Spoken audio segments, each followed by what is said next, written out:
Dear children, welcome to History Classroom.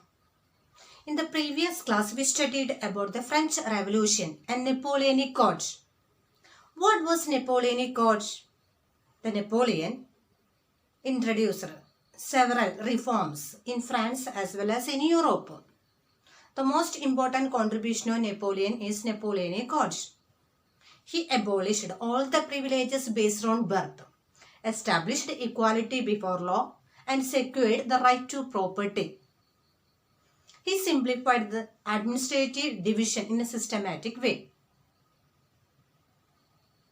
He abolished the feudal system, freed the peasants from serfdom and manorial dues. In the towns, the guild restriction was removed. Transport and communication system was improved. National currency facilitated the movement of goods and capital from one region to another. However, in the areas conquered by the Napoleon, the reactions of the local population were mixed. Means the reactions of the local people were mixed. Initially, in many places, the French armies were welcomed.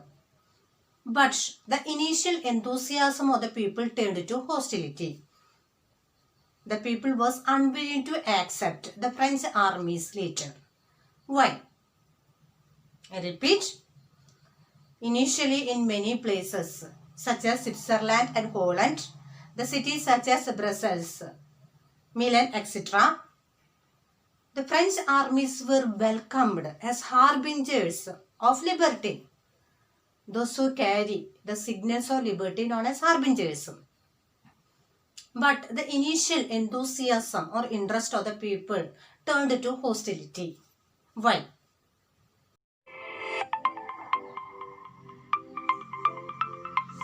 Dear students, you know that Napoleon was a conqueror. He tried to expand his kingdom by conquering the rest of the Europe. So it became clear that the new administrative arrangements did not go hand in hand with the political freedom of the people. That means the new administrative system and the political freedom of the people go in opposite direction. In order to maintain economic balance, he increased taxes. So first point, increased taxation. Next one, strict censorship. Forced recruitment into the French armies to conquer the rest of the Europe led to hostility. First point, increased taxation. I repeat, in order to maintain economic balance, he increased taxes. Second point, strict censorship. The people were not allowed to criticize the government through the media. This is known as censorship.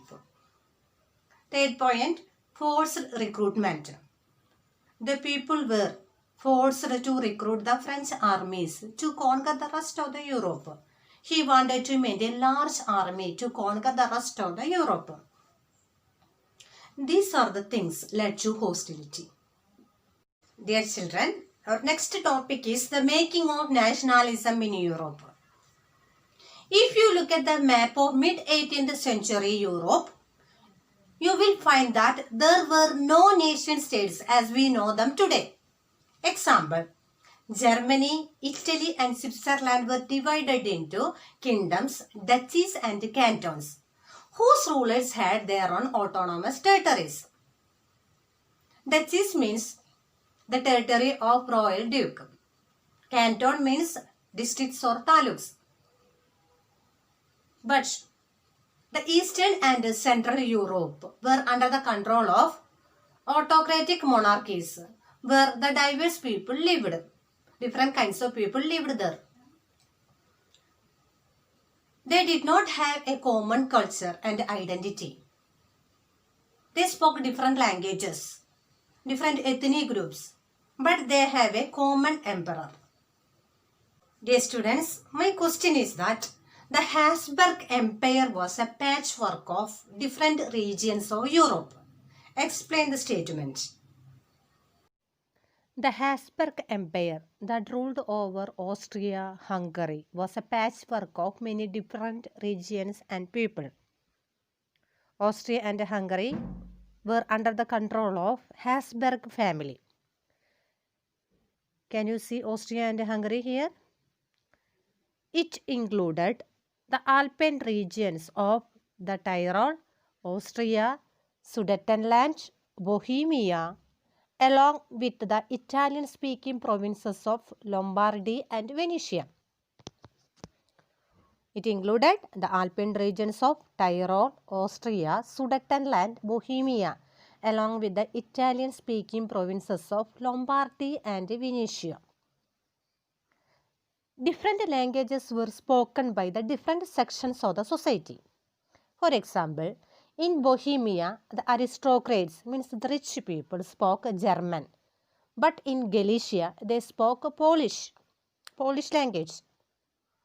In Hungary, half of the population spoke Magyar, and others spoke a variety of dialects, other languages. Peasants also lived in the empire, such as Bohemians, Slovaks, and Slovenes, etc.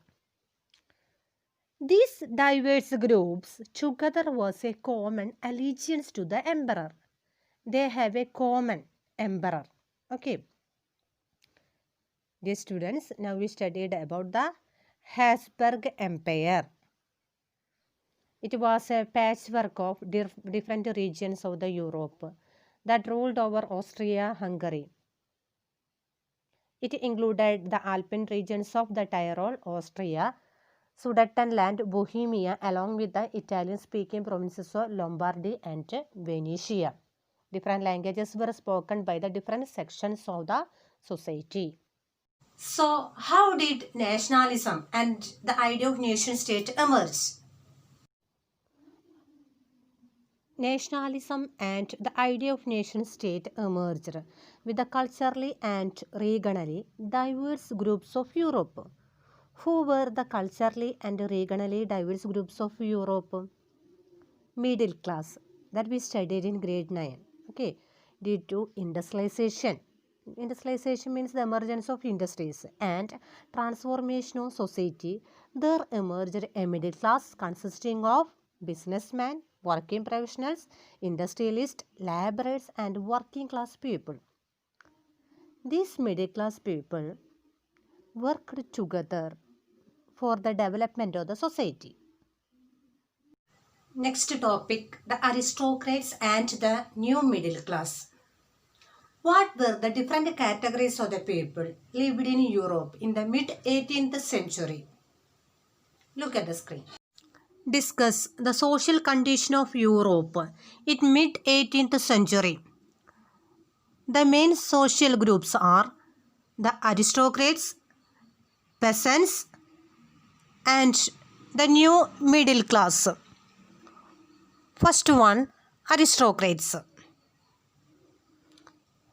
They dominated social and political spheres.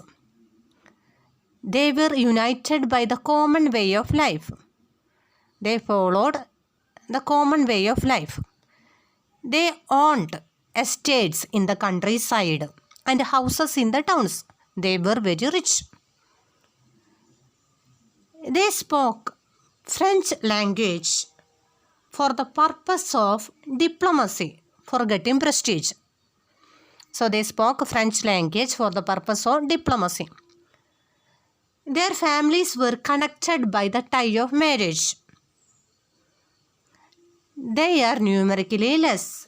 They are numerically a small group. So who were aristocrats?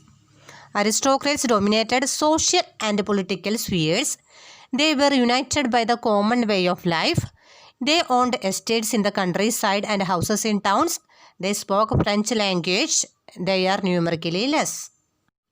Next group, peasants. Majority of the population was made up of peasantry.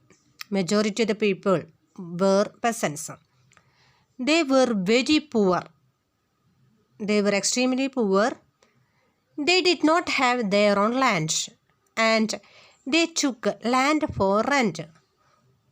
So second category of the people were peasants. Majority people were peasants. They were very poor. They were not having their own land. And they took land for rent as a tenants. Next one, middle class. Here one question will come. List the social group which came into being as a result of industrial revolution. That is middle class. Okay. In the western and the parts of Central Europe, the growth of industrial production and trade, that means the growth of towns and the emergence of social classes during 18th century created a new social group known as middle class. They included businessmen, industrialists, and professionals. They were smaller in number. It was the liberal and educated middle class who encouraged national unity and abolished the aristocratic privileges. So, who were middle class people? After the Industrial Revolution, a new social groups were emerged. They are middle class. Dear students, today we studied about the Napoleon's administrative measures later turned to hostility, the Habsburg Empire, and the new categories of the people lived in Europe. I hope you understood the topic very well. URL related to this topic is attached. Watch the URL. Notes and test questions are also attached. We can meet in the next session. Bye.